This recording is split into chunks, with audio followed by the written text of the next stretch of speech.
Clip number 978۔ اس clip میں قرآن پاک کی سورہ فرقان کی آیت نمبر 56 سے 59 تک کی تلاوت، ترجمہ قرآن اور تفسیر قرآن صراط الجنان آپ سماعت فرمائیں گے۔ بسم اللہ الرحمن الرحیم۔ ترجمہ: اللہ کے نام سے شروع جو نہایت مہربان رحمت والا ہے۔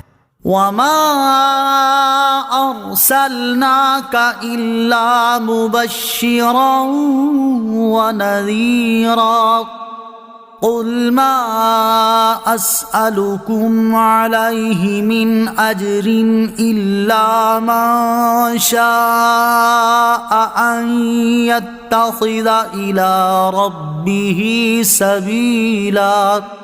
ترجمہ: اور ہم نے تمہیں نہ بھیجا مگر خوشخبری دینے والا اور ڈر سنانے والا۔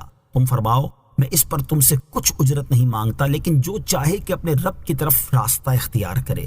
وما ارسلناک الا، اور ہم نے تمہیں نہ بھیجا مگر، یعنی اے حبیب صلی اللہ تعالی علیہ وآلہ وسلم، ہم نے آپ کو ایمان و طاعت پر جنت کی خوشخبری دینے والا اور کفر و معصیت پر جہنم کے عذاب کا ڈر سنانے والا بنا کر بھیجا ہے۔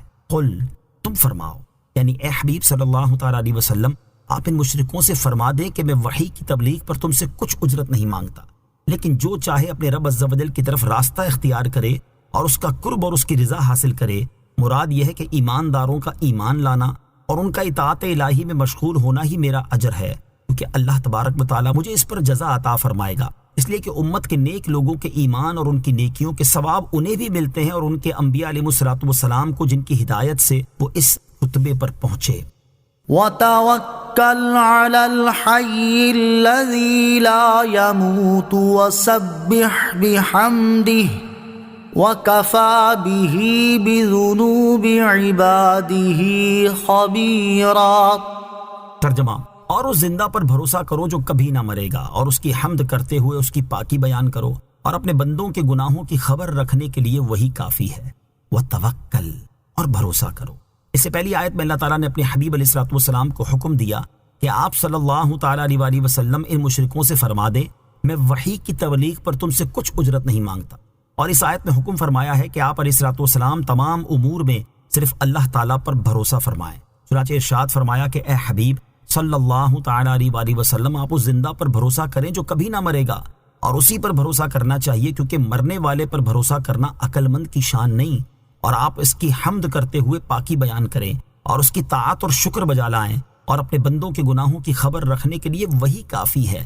اس سے کسی کا گناہ چھپ سکتا ہے اور نہ کوئی اس کی گرفت سے اپنے آپ کو بچا سکتا ہے۔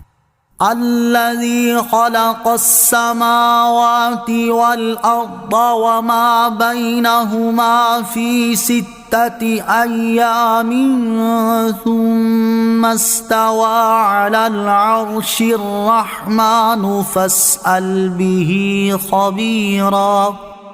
ترجمہ: جس نے آسمان اور زمین میں اور جو کچھ ان کے درمیان ہے 6 دن میں بنائے، پھر اس نے عرش پر استوا فرمایا جیسا اس کی شان کے لائق ہے۔ وہ نہایت رحم فرمانے والا ہے، تو کسی جاننے والے سے اس کی تعریف پوچھ۔ فی 6 ایام، 6 دن میں۔ ارشاد فرمائے کہ اللہ عز و جل وہی ہے جس نے آسمان اور زمین اور جو کچھ ان کے درمیان ہے 6 دن میں بنائے۔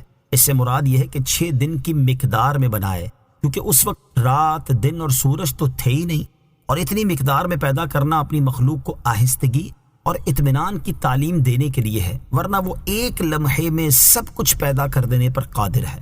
نوٹ: آسمان و زمین کو 6 دن میں پیدا کرنے کے بارے میں مزید تفصیلی معلومات کے لیے سورہ اعراف آیت نمبر 54 کے تحت تفسیر ملاحظہ فرمائیں۔ استوا علی العرش، عرش پر استوا فرمایا جیسا کہ اس کی شان کے لائق ہے۔ علماء فرماتے ہیں کہ استوا اور اس کی طرح جو چیزیں قرآن پاک کی آیات میں ذکر ہوئی ہیں، ہم اس پر ایمان رکھتے ہیں اور اس کی کیفیت کے درپے نہیں ہوتے، ان کی کیفیت کو اللہ تعالیٰ ہی جانتا ہے۔